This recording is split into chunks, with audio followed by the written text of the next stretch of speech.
Hello guys, magandang araw sa inyo lahat. Magandang araw din sa mga kapwa ko dyan, solarista. So ngayon guys, nandito ako sa lugar ng aking bagong kliyente. Nagpakabit sila ng 6 kilowatts na solar setup. Bale, ito na ang kanilang biniling mga solar panels na mga 550 watts na solar panels. Bale, dun naman sa baba guys is naikabit ko na yung mga breakers, inverter, saka yung battery. Bali, ang brand na ginamit ko sa kanilang setup is One Solar na brand na galing pa doon nila binili sa Jensen sa Only Solar. Bali, ito na siya guys. Lapit ko na siya matapos.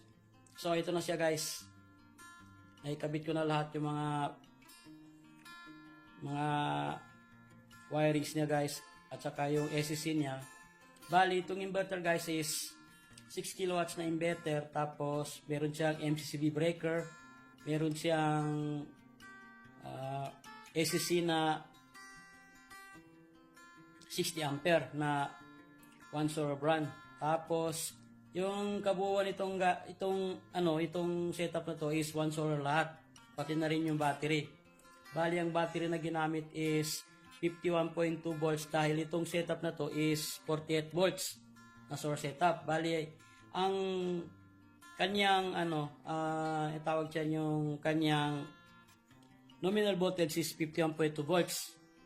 Bali, ang kanyang papaganahin guys is dalawang aircon or apat na aircon. Ewan ko sa may-ari kung anong balat niyang ikabit dito. Tapos rave na dalawa, tapos mga ilaw at saka electric fan. Di ko alam kung ilang electric fan, pero kayang-kaya naman guys kasi ito is 6 kilowatts na inverter yung kanilang ginagamit. Bali, ito na siya guys, gumagana na. Siguro bukas baka balikan ko lang kasi meron pa akong gagawin at saka gabi na rin at uuwi na rin ako sa bahay. Pero bukas babalik ako para may kabit ko na yung lahat ng mga wirings ng buong bahay. Kasi itong bahay na to is matagal nang hindi naasikaso na may-ari. Bali ngayon guys is pumalit na siya dito para buhayin ulit itong kanilang munting tahanan para maging maaliwalas ulit. Bali ngayon is naglilinis sila. Siguro bukas baka lilipat to sila dito, tapos ang kagandahan is wala silang grid pero meron silang solar setup. So yun lang guys.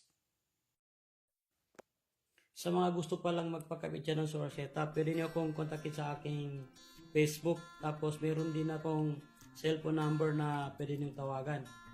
So kung gusto niyo kontakin ako is pwede niyo akong i-PM sa aking Facebook. Dito mismo sa ginagamit kong Facebook na dito ko ina-upload yung mga ginagawa kong mga solar setup. Bali guys, ang patakaran is kayo na yung bibili ng mga kagamitan. Ako na lang mag-install. So yun lang guys, salamat.